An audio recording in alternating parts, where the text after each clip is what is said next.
Sa videong ito, magluluto naman ako ng tinolang manok. Una, sa mainit na kaldero, naglagay ako ng luya, yung manok, at saka naglagay na rin ako kaagad ng asin at tubig, pampakulo. And then, nagdagdag ako ng nor cubes. Pinakuloan ko ng mga 10 minuto na pagpapakulo. Pagkatapos nung kumulo na, sunod ko nang inilagay kaagad yung ating papaya.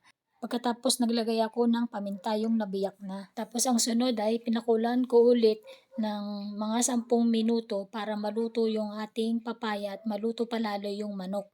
Pagkatapos, sinunod ko lang nilagay yung dahon ng malunggay.